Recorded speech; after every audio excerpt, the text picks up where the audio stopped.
ਉਤਪਤ ਅਧਿਆਇ 23। ਸਾਰਾ ਦੀ ਉਮਰ 127 ਵਰਿਆਂ ਦੀ ਹੋਈ। ਇਹ ਸਾਰਾ ਦੀ ਉਮਰ ਦੇ ਵਰੇ ਸਨ ਤਾਂ ਸਾਰਾ ਕਿਰਿਅਤ ਅਰਬਾ ਅਰਥਾਤ ਹਬਰੋਨ ਵਿੱਚ ਮਰ ਗਈ, ਜਿਹੜਾ ਕਨਾਨ ਦੇਸ਼ ਵਿੱਚ ਹੈ। ਅਤੇ ਅਬਰਾਹਮ ਸਾਰਾ ਦੀ ਮੁਖਾਨ ਦੇਣ ਲਈ ਔਰ ਰੋਣ ਲਈ ਆਇਆ। ਫਿਰ ਅਬਰਾਹਮ ਆਪਣੇ ਮੁਰਦੇ ਦੇ ਅੱਗਿਓਂ ਉੱਠ ਕੇ ਖੇਤ ਦੇ ਪੁੱਤਰਾਂ ਨੂੰ ਬੋਲਿਆ, ਮੈਂ ਪਰਦੇਸੀ ਔਰ ਤੁਹਾਡੇ ਵਿੱਚ ਪਰਾਉਣ ਹਾਂ। ਤੁਸੀਂ ਆਪਣੇ ਵਿੱਚ ਇੱਕ ਕਬਰਿਸਤਾਨ ਮੇਰੀ ਮਿਲਕ ਕਰ ਦਿਓ, ਤਾਂ ਜੋ ਮੈਂ ਆਪਣਾ ਮੁਰਦਾ ਆਪਣੇ ਅੱਗੋਂ ਦੱਬ ਦਿਆਂ।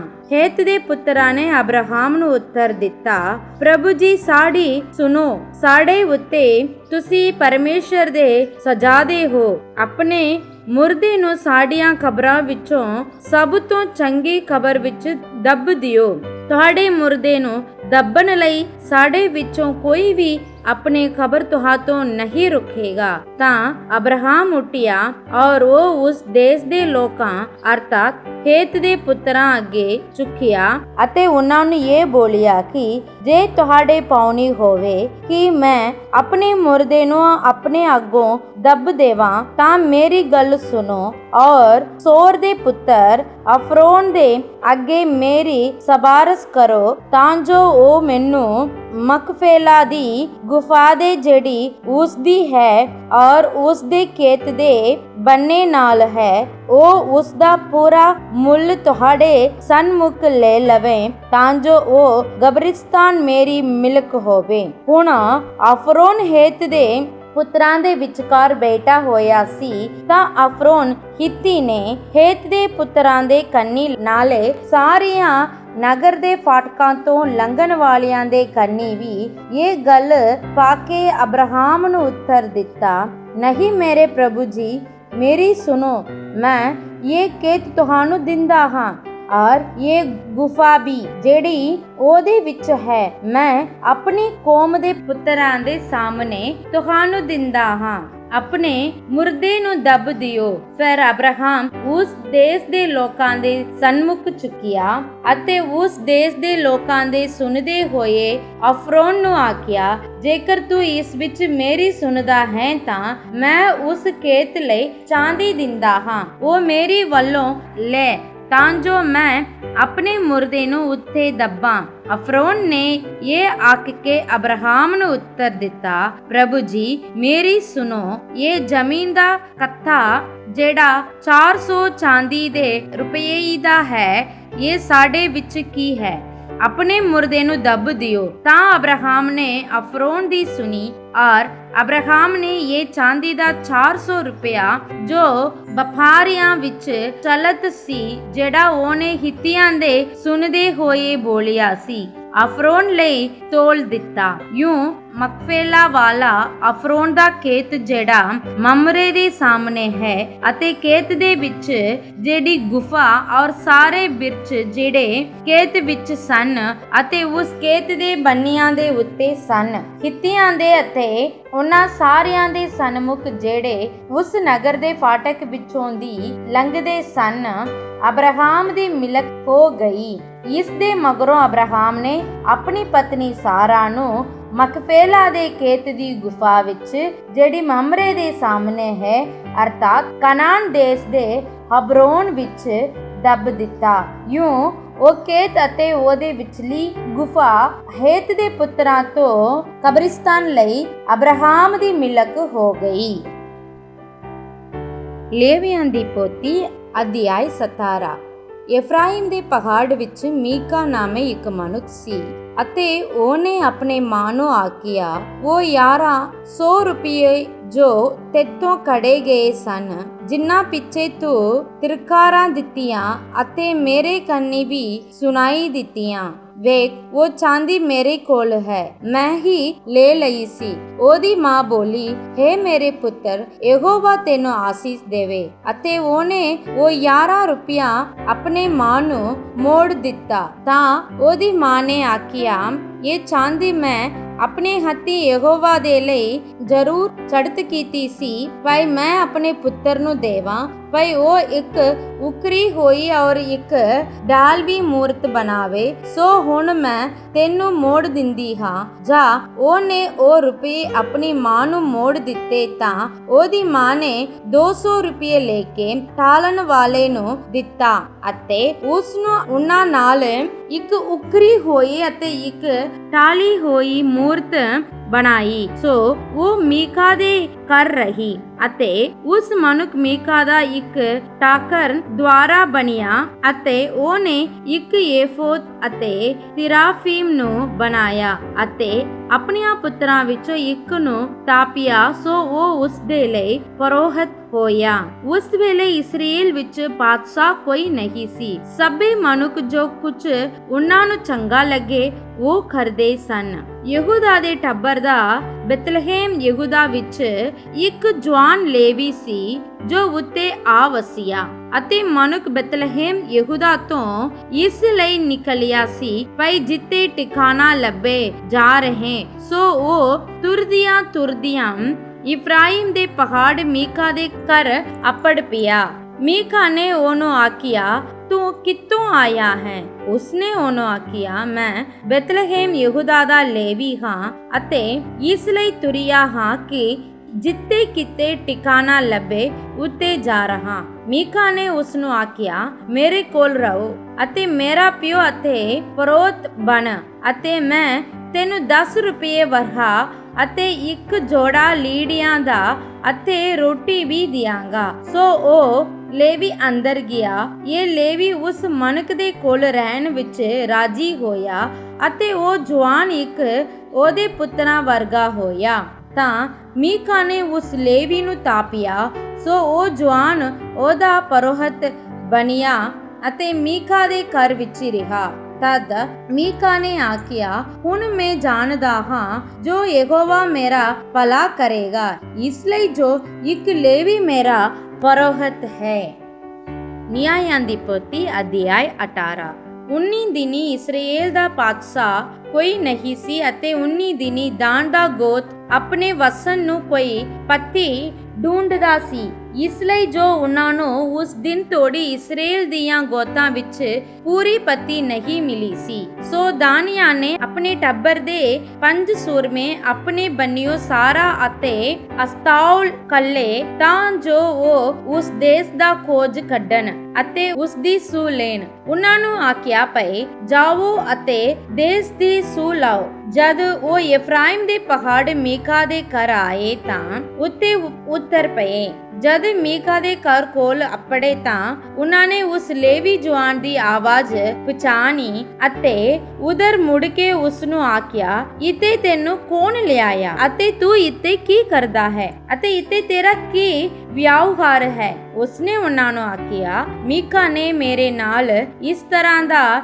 ਵਿਵਹਾਰ ਕੀਤਾ ਹੈ ਅਤੇ ਮੈਨੂੰ ਤਲਬ ਉੱਤੇ ਰੱਖਿਆ ਅਤੇ ਮੈਂ ਉਹਦਾ ਪੁਰੋਹਿਤ ਬਣਿਆ ਹਾਂ। ਉਹਨਾਂ ਨੇ ਉਸ ਨੂੰ ਆਖਿਆ, ਪਰਮੇਸ਼ਰ ਕੋਲੋਂ ਸਲਾਹ ਲਓ ਜੋ ਅਸੀਂ ਜਾਈਏ, ਭਈ ਇਸ ਰਾਹ ਜਿਸ ਦੇ ਵਿੱਚ ਅਸੀਂ ਤੁਰਦੇ ਹਾਂ ਸਾਡੇ ਲਈ ਸਫਲ ਹੋਵੇਗਾ ਕਿ ਨਹੀਂ। ਤਾਂ ਉਸ ਪੁਰੋਹਿਤ ਨੇ ਉਹਨਾਂ ਨੂੰ ਆਖਿਆ, ਸੁਖ ਸੰਦ ਨਾਲ ਜਾਓ, ਕਿਉਂ ਜੋ ਜਿਹਦੇ ਵਿੱਚ ਤੁਸੀਂ ਤੁਰੇ ਹੋ ਤੁਹਾਡਾ ਇਹੋ ਪੈਂਡਾ ਯਹੋਵਾ ਦੇ ਸਾਹਮਣੇ ਹੈ। ਸੋ 5 ਜਣੇ ਜਾ ਨਿਕਲੇ ਅਤੇ ਲਾਇਸ ਵਿੱਚ ਆਏ। ਉੱਤੇ ਦੀਆਂ ਲੋਕਾਂ ਨੂੰ ਉਹਨਾਂ ਨੇ ਦਿੱਤਾ ਜੋ ਨਿਸ਼ਚਿਤ ਸੈਦੋਨੀਆਂ ਵਾਂਗ ਸੁਖ ਸੰਦ ਨਾਲ ਰਹਿੰਦੇ ਹਨ ਅਤੇ ਉਸ ਦੇਸ਼ ਵਿੱਚ ਹਾਕਮ ਕੋਈ ਨਹੀਂ ਸੀ ਜੋ ਉਹਨਾਂ ਨੂੰ ਕਿਸੇ ਗੱਲ ਵਿੱਚ ਔਖ ਦੇਵੇ ਅਤੇ ਸੈਦੋਨੀਆਂ ਤੋਂ ਉਹ ਦੂਰ ਸਨ ਅਤੇ ਕਿਸੇ ਆਦਮੀ ਨਾਲ ਉਹਨਾਂ ਦਾ ਕੁਝ ਕੰਮ ਨਹੀਂ ਸੀ। ਸੋ ਉਹ ਸਾਰਾ ਤੇ ਅਸਤਾਉਲ ਵਿੱਚ ਆਪਣੇ ਭਰਾਵਾਂ ਕੋਲ ਮੁੜ ਆਏ ਅਤੇ ਉਹਨਾਂ ਦੇ ਭਰਾਵਾਂ ਨੇ ਉਹਨਾਂ ਨੂੰ ਪੁੱਛਿਆ, ਜੋ ਤੁਸੀਂ ਕੀ ਆਖਦੇ ਹੋ? ਉਹ ਬੋਲੇ, ਉਠੋ ਜੋ ਅਸੀਂ ਉਹਨਾਂ ਉੱਤੇ ਚੜਾਈ ਕਰੀਏ, ਕਿਉਂ ਜੋ ਅਸੀਂ ਉਹ ਦੇਸ਼ ਡਿੱਠਾ ਹੈ ਅਤੇ ਵੇਖੋ ਉਹ ਡਾਢਾ ਚੰਗਾ ਹੈ ਅਤੇ ਤੁਸੀਂ ਐਵੇਂ ਬੈਠੇ ਹੋ। ਹੁਣ ਤੁਸੀਂ ਤੁਰਨ ਵਿੱਚ ਅਤੇ ਉਸ ਦੇਸ਼ ਦੇ ਜਿੱਤਣ ਵਿੱਚ ਢਿੱਲ ਨਾ ਲਾਓ। ਜਿਸ ਵੇਲੇ ਤੁਰੋਗੇ ਤਾਂ ਇੱਕ ਨਿਸ਼ਚਿਤ ਲੋਕਾਂ ਵਿੱਚ ਅਤੇ ਮੋਕਲੇ ਦੇਸ਼ ਵਿੱਚ ਵੜੋਗੇ, ਕਿਉਂ ਜੋ ਪਰਮੇਸ਼ਰ ਨੇ ਉਹਨੂੰ ਤੁਹਾਡੇ ਹੱਥ ਸੌਂਪ ਦਿੱਤਾ ਹੈ। ਉਹ ਇੱਕ ਅਜਿਹਾ ਦੇਸ਼ ਹੈ ਜਿਸ ਦੇ ਵਿੱਚ ਸੰਸਾਰ ਦੀਆਂ ਸਾਰੀਆਂ ਵਸਤਾਂ ਵਿੱਚੋਂ ਕਿਸੇ ਦਾ ਘਾਟਾ ਨਹੀਂ। ਤਦ ਦਾਨੀਆਂ ਦੇ ਟੱਬਰ ਵਿੱਚੋਂ ਸਾਰਾ ਅਤੇ ਅਸਤੌਲ ਦੇ 600 ਮਨੁੱਖ ਸ਼ਸਤਰ ਬੰਨੇ ਉੱਤੋਂ ਤੁਰ ਪਏ। ਉਹ ਚੜੇ ਅਤੇ ਯਹੂਦਾ ਦੇ ਦੇਸ਼ ਦੇ ਕਿਰਿਆਤ ਯਾਰੀਮ ਵਿੱਚ ਅੱਪੜ ਕੇ ਤੰਬੂ ਲਾਏ। ਇਸ ਲਈ ਅੱਜ ਦੇ ਦਿਨ ਤੀਕਰ ਉਸ ਥਾਂ ਨੂੰ ਉਹ ਮਹਾਨੇਦਾਨ ਆਖਦੇ ਹਨ। ਵੇਖੋ, ਇਹ ਕਿਰਿਆਤ ਯਾਰੀਮ ਦੇ ਮਗਰ ਹੈ। ਉੱਤੋਂ ਲੰਘ ਕੇ ਇਫਰਾਈਮ ਦੇ ਪਹਾੜ ਵਿੱਚ ਅੱਪੜ ਪਏ ਅਤੇ ਮੀਕਾ ਦੇ ਘਰ ਵਿੱਚ ਆਏ। ਤਦ ਉਹਨਾਂ 5 ਮਨੁੱਖਾਂ ਨੇ, ਜਿਹੜੇ ਲਾਈਸ ਦੇ ਦੇਸ਼ ਵਿੱਚ ਖੋਜ ਕੱਢਣ ਲਈ ਗਏ ਸਨ, ਆਪਣੀਆਂ ਭਰਾਵਾਂ ਨੂੰ ਆਖਿਆ, ਤੁਹਾਨੂੰ ਖਬਰ ਹੈ ਜੋ ਇਨ੍ਹਾਂ ਘਰਾਂ ਵਿੱਚ ਇੱਕ ਏਫੋਦ ਅਤੇ ਤਰਾਫੀਮ ਅਤੇ ਉਕਰੀ ਹੋਈ ਅਤੇ ਇੱਕ ਢਾਲੀ ਹੋਈ ਮੂਰਤ ਹੈ। ਸੋ ਹੁਣ ਵਿਚਾਰੋ ਜੋ ਤੁਹਾਨੂੰ ਕੀ ਕਰਨਾ ਚਾਹੀਦਾ ਹੈ। ਤਦ ਉਹ ਉਸ ਦੀ ਵੱਲ ਗਏ ਅਤੇ ਉਸ ਲੇਵੀ ਜਵਾਨ ਦੀ ਸੁਖ ਸੰਦ ਪੁੱਛੀ। ਸੋ ਉਹ 600 ਦਾਨੀ ਸ਼ਸਤਰ ਬੰਨ ਜਵਾਨ ਲੰਗੇ ਦੇ ਫਾਟਕ ਪੁਰ ਖਲੋਤੇ ਰਹੇ ਅਤੇ ਉਹਨਾਂ 5 ਨੇ ਜੋ ਦੇਸ਼ ਦੇ ਖੋਜ ਕੱਢਣ ਲਈ ਨਿਕਲੇ ਸਨ, ਘਰ ਦੇ ਵਿੱਚ ਵੜ ਕੇ ਉਕਰੀ ਹੋਈ ਅਤੇ ਢਾਲੀ ਹੋਈ ਮੂਰਤ ਅਤੇ ਏਫੋਦ ਅਤੇ ਤਰਾਫੀਮ ਲੈ ਲਿਆ ਅਤੇ ਫਰੋਤ ਉਸ 600 ਮਨੁੱਖਾਂ ਨਾਲ ਸ਼ਸਤਰ ਬੰਨ ਸਨ ਲਾਂਘੇ ਦੇ ਫਾਟਕ ਉੱਤੇ ਖਲੋਤਾ ਸੀ। ਸੋ ਜਾਂ ਉਹਨਾਂ ਨੇ ਮੀਕਾ ਦੇ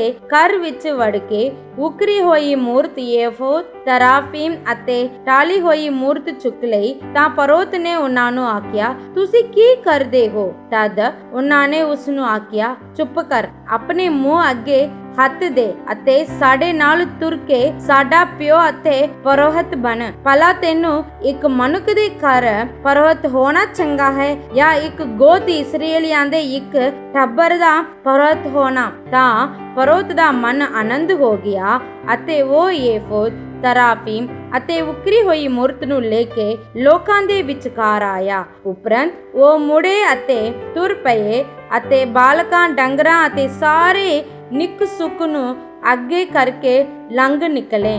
ਤਦ ਉਹ ਮੀਕਾ ਦੇ ਘਰ ਤੋਂ ਕੁਝ ਹੀ ਦੂਰ ਗਏ ਤਾਂ ਮੀਕਾ ਦੇ ਘਰ ਦੇ ਆਲੇ ਦੁਆਲੇ ਦੇ ਵਾਸੀ ਇਕੱਠੇ ਹੋ ਕੇ ਦਾਨੀਆਂ ਕੋਲ ਜਾ ਅੱਪੜੇ ਅਤੇ ਦਾਨੀਆਂ ਨੂੰ ਉਹਨਾਂ ਨੇ ਜਾ ਵੰਗਾਰੀਆਂ ਤਾਂ ਉਹਨਾਂ ਨੇ ਆਪਣੇ ਮੂੰਹ ਮੋੜੇ ਔਰ ਮੀਕਾ ਨੂੰ ਆਖਿਆ, ਤੈਨੂੰ ਕੀ ਹੋਇਆ ਜੋ ਐਡੀ ਟੋਲੀ ਨਾਲ ਆਉਂਦਾ ਹੈ? ਉਹਨੇ ਆਖਿਆ ਕਿ ਤੁਸੀਂ ਮੇਰੀਆਂ ਦੇਵਤਿਆਂ ਨੂੰ ਜਿਨ੍ਹਾਂ ਨੂੰ ਮੈਂ ਬਣਾਇਆ ਸੀ ਅਤੇ ਮੇਰੇ ਫਰੋਤ ਨੂੰ ਲੈ ਕੇ ਤੁਰ ਪਏ, ਤਾਂ ਹੁਣ ਪਿੱਛਾ ਮੇਰਾ ਕੀ ਰਹਿ ਗਿਆ ਅਤੇ ਫਿਰ ਤੁਸੀਂ ਆਖਦੇ ਹੋ ਜੋ ਤੈਨੂੰ ਕੀ ਹੋਇਆ? ਤਦ ਦਾਨੀਆਂ ਨੇ ਉਹਨੂੰ ਆਖਿਆ, ਤੇਰੀ ਆਵਾਜ਼ ਸਾਡੇ ਵਿੱਚ ਨਾ ਸੁਣਾਈ ਦੇਵੇ, ਮਤੇ ਕੋੜੇ ਮਨੁੱਖ ਤੇਰੇ ਉੱਤੇ ਉੱਠ ਪੈਣ, ਸੋ ਤੂੰ ਆਪਣੀ ਅਤੇ ਆਪਣੇ ਟੱਬਰ ਦੀ ਜਿੰਦ ਦੇ ਨਾਸ ਦਾ ਕਾਰਨ ਬਣ ਜਾਵੇ। ਤਾਂ ਦਾਨੀ ਆਪਣੇ ਰਹੂ ਤੁਰ ਪਏ ਅਤੇ ਜਦ ਮੀਕਾ ਨੇ ਡਿੱਠਾ ਪਈ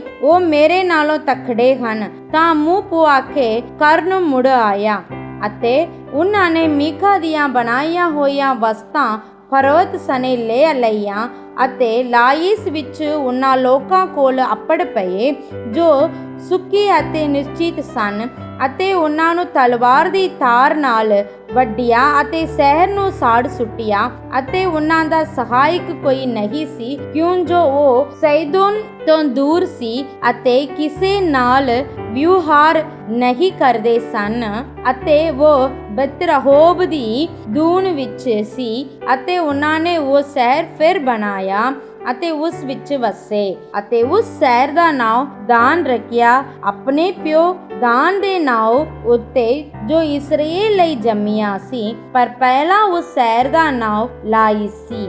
ਦਾਨੀਆਂ ਨੇ ਉਸ ਉਕਰੀ ਹੋਈ ਮੂਰਤ ਨੂੰ ਟਿਕਾਇਆ ਅਤੇ ਮਨਸਾ ਦੇ ਪੁੱਤਰ ਗਿਰਸੋਮ ਅਤੇ ਉਹਦੇ ਪੋਤਰੇ ਯੋਨਤਾਨ ਅਤੇ ਉਹਦੇ ਪੁੱਤਰ ਉਸ ਦੇਸ਼ ਦੀ ਅਸੀਰੀ ਦੇ ਦਿਹਾੜੇ ਤੋੜੀ ਦਾਨੀਆਂ ਦੇ ਪਰੋਹਤ ਬਣੇ ਰਹੇ। ਉਹਨਾਂ ਸਭਨਾਂ ਦਿਨਾਂ ਵਿੱਚ ਜਿਨ੍ਹਾਂ ਵਿੱਚ ਪਰਮੇਸ਼ਰ ਦਾ ਘਰ ਸੀਲੋ ਵਿੱਚ ਰਿਹਾ, ਉਹਨਾਂ ਮੀਕਾਂ ਦੀ ਉਕਰੀ ਹੋਈ ਮੂਰਤ ਆਪਣੇ ਲਈ ਖੜੀ ਕਰ ਰੱਖੀ। ਮੱਤੀ ਦੀ ਇੰਜੀਲ ਅਧਿਆਇ 24। ਯੀਸ਼ੂ ਹੈਕਲ ਬਾਹਰ ਨਿਕਲ ਕੇ ਚੱਲਿਆ ਜਾਂਦਾ ਸੀ ਕਿ ਉਹਦੇ ਚੇਲੇ ਉਸ ਕੋਲ ਆਏ ਜੇ ਹੈਕਲ ਦੀਆਂ ਇਮਾਰਤਾਂ ਉਹਨੂੰ ਵਿਖਾਲਣ, ਪਰ ਉਸਨੇ ਅੱਗੋਂ ਉਹਨਾਂ ਨੂੰ ਕਿਹਾ ਕਿ ਤੁਸੀਂ ਇਹਨਾਂ ਸਭਨਾਂ ਚੀਜ਼ਾਂ ਨੂੰ ਨਹੀਂ ਵੇਖਦੇ।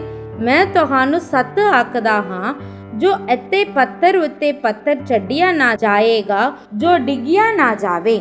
ਜਦ ਉਹ ਜੈਤੂਨ ਦੇ ਪਹਾੜ ਉੱਤੇ ਬੈਠਾ ਹੋਇਆ ਸੀ, ਉਹਦੇ ਚੇਲੇ ਉਹਦੇ ਕੋਲ ਵੱਖਰੇ ਹੋ ਕੇ ਆਏ ਅਤੇ ਪੁੱਛਿਆ, ਸਾਨੂੰ ਦੱਸ ਜੋ ਇਹ ਗੱਲਾਂ ਕਦ ਹੋਣਗੀਆਂ ਅਤੇ ਤੇਰੇ ਆਉਣ ਔਰ ਯੁੱਗ ਦੇ ਅੰਤ ਦਾ ਕੀ ਲੱਛਣ ਹੋ? ਯਿਸੂ ਨੇ ਉਹਨਾਂ ਨੂੰ ਉੱਤਰ ਦਿੱਤਾ, ਚੌਕਸ ਰਹੋ ਭਈ ਤੁਹਾਨੂੰ ਕੋਈ ਭੁਲਾਵੇ ਵਿੱਚ ਨਾ ਪਾਵੇ, ਕਿਉਂ ਜੋ ਮੇਰਾ ਨਾਮ ਧਾਰ ਕੇ ਬਥੇਰੇ ਇਹ ਕਹਿੰਦੇ ਆਉਣਗੇ ਜੋ ਮੈਂ ਮਸੀਹ ਹਾਂ ਅਤੇ ਬਹੁਤਿਆਂ ਨੂੰ ਭੁਲਾਵੇ ਵਿੱਚ ਪਾ ਦੇਣਗੇ। ਤੁਸੀਂ ਲੜਾਈਆਂ ਅਤੇ ਲੜਾਈਆਂ ਦੀਆਂ ਆਵਾਜ਼ਾਂ ਸੁਣੋਗੇ। ਖਬਰਦਾਰ ਕਿਤੇ ਖਬਰਾਂ ਨਾ ਜਾਣਾ, ਕਿਉਂ ਜੋ ਇਹ ਗੱਲਾਂ ਤਾਂ ਹੋਣੀਆਂ ਹੀ ਹਨ, ਪਰ ਅਜੇ ਅੰਤ ਨਹੀਂ। ਕੌਮ ਕੌਮ ਉੱਤੇ ਅਤੇ ਪਾਤਸ਼ਾਹੀ ਉੱਤੇ ਚੜਾਈ ਕਰੇਗੀ ਅਤੇ ਤਾਂ ਕਾਲ ਪੈਣਗੇ ਅਤੇ ਭੁਚਾਲ ਆਉਣਗੇ, ਪਰ ਇਹ ਸਭ ਕੁਝ ਪੀੜਾਂ ਦਾ ਆਰੰਭ ਹੈ। ਤਦ ਉਹ ਤੁਹਾਨੂੰ ਵਿਪਤਾ ਲਈ ਫੜਵਾ ਦੇਣਗੇ ਔਰ ਤੁਹਾਨੂੰ ਮਾਰ ਦੇਣਗੇ ਅਤੇ ਮੇਰੇ ਨਾਮ ਦੇ ਕਾਰਨ ਸਾਰੀਆਂ ਕੌਮਾਂ ਤੁਹਾਡੇ ਨਾਲ ਵੈਰ ਰੱਖਣਗੀਆਂ ਅਤੇ ਉਸ ਸਮੇਂ ਬਥੇਰੇ ਠੋਕਰ ਖਾਣਗੇ ਅਤੇ ਇੱਕ ਦੂਏ ਨੂੰ ਫੜਵਾਏਗਾ ਅਤੇ ਇੱਕ ਦੂਏ ਨਾਲ ਵੈਰ ਰੱਖੇਗਾ ਔਰ ਬਹੁਤ ਸਾਰੇ ਛੋਟੇ ਨਬੀ ਉੱਠਣਗੇ ਅਤੇ ਬਥੇਰਿਆਂ ਨੂੰ ਭੁਲਾਵੇ ਵਿੱਚ ਪਾ ਦੇਣਗੇ ਅਤੇ ਕੁਦਰਮ ਦੇ ਵਧਣ ਕਰਕੇ ਬਹੁਤਿਆਂ ਦੀ ਪ੍ਰੀਤ ਠੰਡੀ ਹੋ ਜਾਵੇਗੀ, ਪਰ ਜਿਹੜਾ ਅੰਤ ਤੋੜੀ ਸਕੇਗਾ ਸੋ ਹੀ ਬਚਾਇਆ ਜਾਵੇਗਾ। ਅਤੇ ਰਾਜ ਦੀ ਇਸ ਖੁਸ਼ਖਬਰੀ ਦਾ ਪ੍ਰਚਾਰ ਸਾਰੀ ਦੁਨੀਆ ਵਿੱਚ ਕੀਤਾ ਜਾਵੇਗਾ, ਜੋ ਸਭ ਕੌਮਾਂ ਉੱਤੇ ਸਾਖੀ ਹੋਵੇ, ਤਦ ਅੰਤ ਆਵੇਗਾ। ਉਪਰੰਤ ਜਦ ਤੁਸੀਂ ਉਸ ਉਜਾੜਨ ਵਾਲੀ ਗਿਣਾਉਣ ਵਾਲੀ ਚੀਜ਼ ਨੂੰ ਜਿਹਦੀ ਖਬਰ ਦਾਨੀਏਲ ਨਬੀ ਨੇ ਦਿੱਤੀ ਪਵਿੱਤਰ ਥਾਂ ਵਿੱਚ ਖੜੀ ਵੇਖੋਗੇ, ਤਦ ਉਹ ਜਿਹੜੇ ਯਹੂਦੀਆ ਵਿੱਚ ਹੋਣ ਪਹਾੜਾਂ ਉੱਤੇ ਭੱਜ ਜਾਣ। ਜਿਹੜਾ ਕੋਟੇ ਉੱਤੇ ਹੋਵੇ ਉਹ ਆਪਣੇ ਘਰ ਵਿੱਚ ਅਸਬਾਬ ਲੈਣ ਨੂੰ ਹੇਠਾਂ ਨਾ ਉਤਰੇ, ਅਤੇ ਜਿਹੜਾ ਖੇਤ ਵਿੱਚ ਹੋਵੇ ਆਪਣੇ ਲੀੜੇ ਲੈਣ ਨੂੰ ਪਿਛਾਂਹ ਨਾ ਮੁੜੇ। ਪਰ ਅਫਸੋਸ ਉਹਨਾਂ ਉੱਤੇ ਜਿਹੜੀਆਂ 19 ਦਿਨੀ ਗਰਭਣੀਆਂ ਅਤੇ ਦੁੱਧ ਚੁੰਘਾਉਣ ਵਾਲੀਆਂ ਹੋਣ, ਪਰ ਤੁਸੀਂ ਪ੍ਰਾਰਥਨਾ ਕਰੋ ਜੋ ਤੁਹਾਡੇ ਭੱਜਣਾ ਸਿਆਲ ਵਿੱਚ ਜਾਂ ਸਬਤ ਦੇ ਦਿਨ ਨਾ ਹੋਵੇ, ਕਿਉਂ ਜੋ ਉਸ ਸਮੇਂ ਅਜਿਹਾ ਵੱਡਾ ਕਸ਼ਟ ਹੋਵੇਗਾ ਜੋ ਜਗਤ ਦੇ ਮੁੱਢੋਂ ਲੈ ਕੇ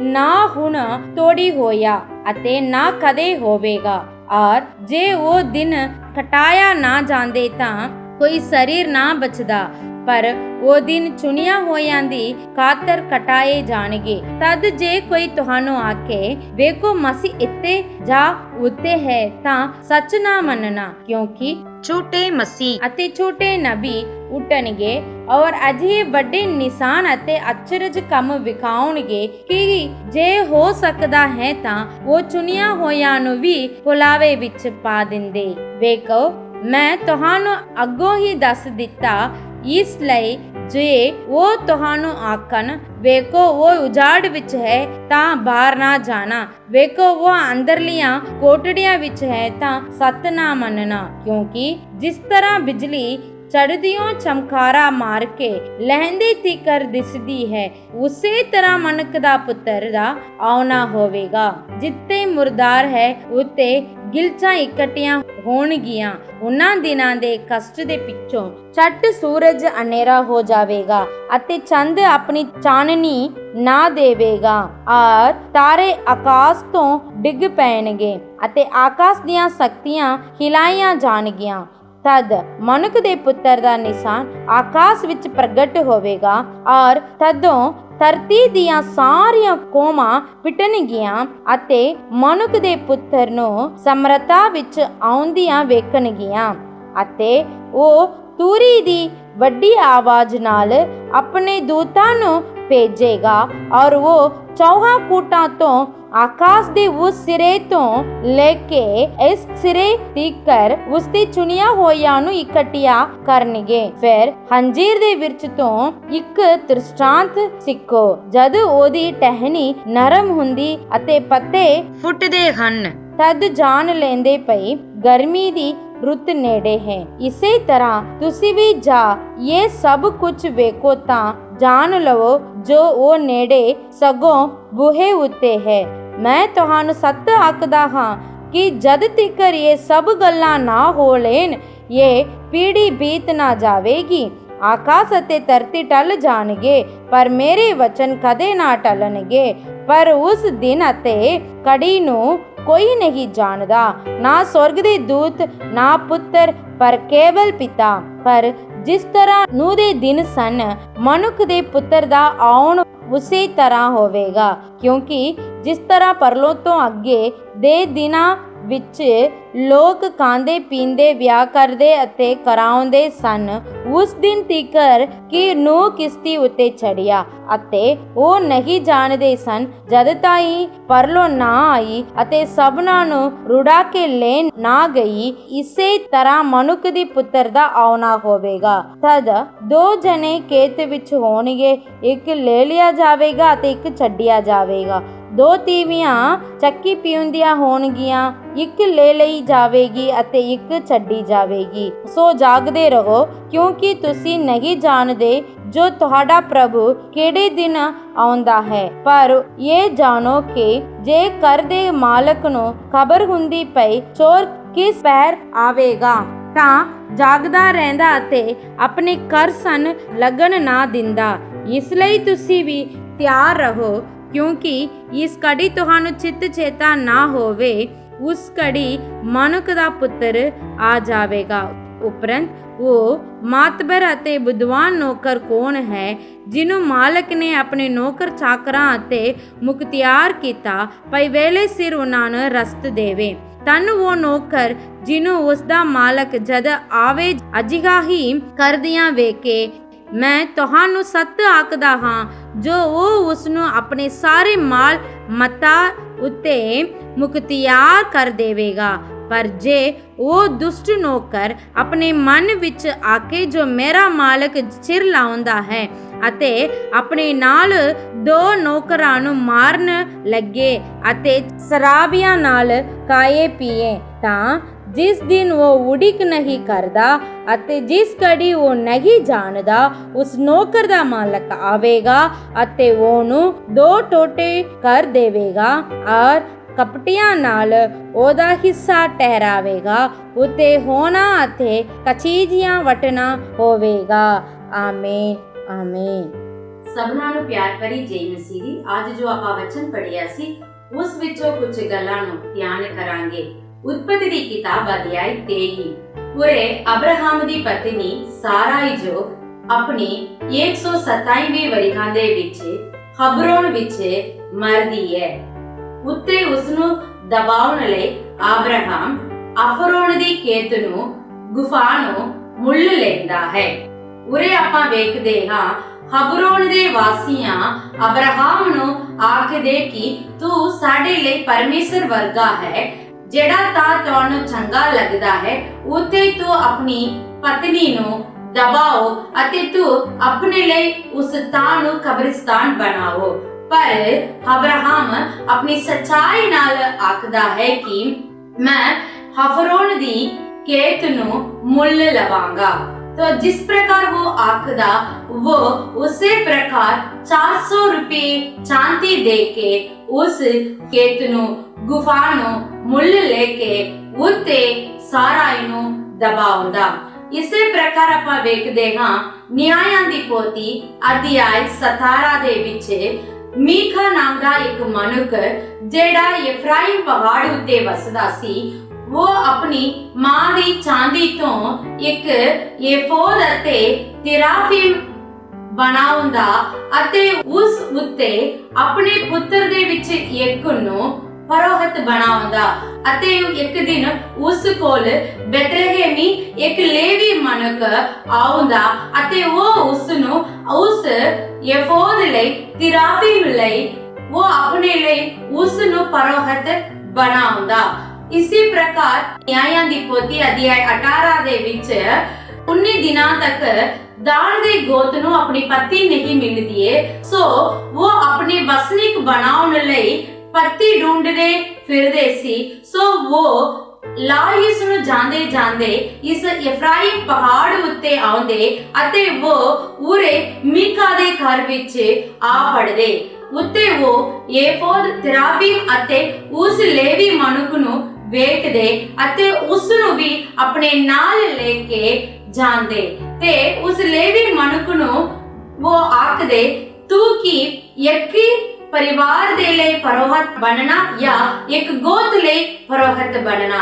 ਤਾਂ ਉਸ ਲੇਵੀ ਮਨੁੱਖ ਵੀ ਲਾਲਚ ਹੋ ਕੇ ਉਹਦੇ ਮਗਰ ਚਲੇ ਜਾਂਦਾ। ਇਸੇ ਪ੍ਰਕਾਰ ਅੱਗੇ ਮੱਤੀ ਦੀ ਇੰਜੀਲ ਅਧਿਆਇ 24 ਦੇ ਵਿੱਚ ਪ੍ਰਭੂ ਯਿਸੂ ਮਸੀਹ ਅੰਤ ਦੇ ਪ੍ਰਤੀ ਆਪਣੇ ਲੋਕਾਂ ਨੂੰ ਚੇਤਾਵਨੀ ਦਿੰਦਾ ਅਤੇ ਉਹ ਇਹ ਆਖਦਾ, ਤੁਸੀਂ ਇਸ ਦੁਨੀਆ ਦੇ ਇਹਨਾਂ ਕਾਰੀਗਰ ਨੂੰ ਨਾ ਵੇਖ ਕੇ ਹੈਰਾਨ ਹੋ, क्योंकि एक दिन इस पवित्र हेकल भी ढाया जाएगा।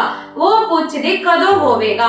फिर प्रभु यीशु मसीह कहता, जद अंत दा दिन आवेगा उदों इस पवित्र हेकल ढाया जाएगा। वो एक निशान है। और आगे प्रभु यीशु मसीह आखदा है कि बिगड़न वाला, उजाड़न वाला, फाड़न वाला जद तोड़े उस पवित्र शहर दे विच होवे, तुसी उत्ते ना बस अपने पहाड़ उत्ते चढ़ जाओ। मतलब इस तो प्रभु यीशु मसीह आखदा है कि जद अंत दा दिन आवेगा उदों पवित्र हेकल दे विच भी, पवित्र दासां दे मन दे विच भी उजड़न वाला, बिगाड़न वाला आ सकदा है। उन्हां दे द्वारा तुहानू पुलावे विच लोग पाउणगे ਅਤੇ ਆਖਦਾ, ਤੁਸੀਂ ਉਸ ਅੰਤ ਦੇ ਸਮਾਂ ਦੇ ਲਈ ਦੁਆ ਕਰੋ ਕਿਤੇ ਉਹ ਸਿਆਲ ਦੇ ਵਿੱਚ ਨਾ ਹੋਣ ਅਤੇ ਉਹਦੇ ਵਿੱਚ ਦੁੱਧ ਚੁੰਗਾਉਣ ਵਾਲੇ ਮਾਵਾਂ ਨਾ ਹੋਣ, ਕਿਉਂਕਿ ਅੰਤ ਦਾ ਸਮਾਂ ਜੋ ਹੈ ਬਹੁਤ ਹੀ ਭਿਆਨਕ ਹੋਵੇਗਾ। ਇਹ ਆਖ ਕੇ ਪ੍ਰਭੂ ਯਿਸੂ ਮਸੀਹ ਆਖਦਾ ਹੈ ਕਿ ਜਿਹੜਾ ਆਖਰੀ ਤੱਕ ਮੇਰੇ ਲਈ ਈਮਾਨਦਾਰ ਨੌਕਰ ਹੋ ਕੇ ਆਪਣੀ ਚਾਲ ਚੱਲਣ ਦੇ ਰਾਹੀ, ਸੱਚਾਈ ਦੇ ਰਾਹੀ ਰਹਿਣਗੇ, ਉਹੀ ਉਸ ਖੁਸ਼ੀ ਵਿੱਚ ਵੜ ਸਕਣਗੇ। ਤੇ ਪ੍ਰਭੂ ਦੇ ਪਿਆਰਿਓ, ਜੇ ਆਪਾਂ ਵੇਖੀਏ ਅਬਰਾਹਮ ਕਿਸੇ ਔਰ ਦੀ ਚੀਜ਼ ਨੂੰ ਲਾਲਚ ਨਾਲ ਕਬਜ਼ਾ ਕਰਨ ਦੇ ਨਹੀਂ ਸੋਚਿਆ। ਇਸੇ ਪ੍ਰਕਾਰ ਉਸ ਨਿਆਂਆਂ ਦੀ ਪੋਥੀ ਦੇ ਵਿੱਚ ਵੇਖਦੇ ਹਾਂ, ਰਾਜਾ ਨਾ ਹੋਣ ਦੇ ਕਾਰਨ ਅਤੇ ਨਿਆਂਈ ਨਾ ਹੋਣ ਦੇ ਕਾਰਨ ਅਤੇ ਉਹਨਾਂ ਨੂੰ ਵਿਵਸਥਾ ਦੇ ਪ੍ਰਤੀ ਉਹਨਾਂ ਦੇ ਪਿਓ ਦਾਦੀਆਂ ਨਾ ਸਿਖਾਉਣ ਦੇ ਕਾਰਨ ਲੋਕ ਜਿਸ ਪ੍ਰਕਾਰ ਉਹਨਾਂ ਦੇ ਮਨ ਦੀ ਖਿਆਲ ਸੀ ਉਸੇ ਪ੍ਰਕਾਰ ਜੀਉਂਦੇ ਰਹੇ। ਉਹ ਵਿਵਸਥਾ ਉੱਤੇ ਧਿਆਨ ਨਾ ਰੱਖਦੇ ਹੋਏ ਜੀਉਂਦੇ ਰਹਿੰਦੇ ਸੀ। ਪਰ ਪ੍ਰਭੂ ਯਿਸੂ ਮਸੀਹ ਕਹਿੰਦਾ, ਤੁਸੀਂ ਇਹਨਾਂ ਵਰਗਾ ਨਹੀਂ ਰਹਿਣਾ। जिस प्रकार अब्राहम सच्चाई नाल रहा, उसी प्रकार तुसी भी सच्चाई नाल आखिरी दिन तक रहो।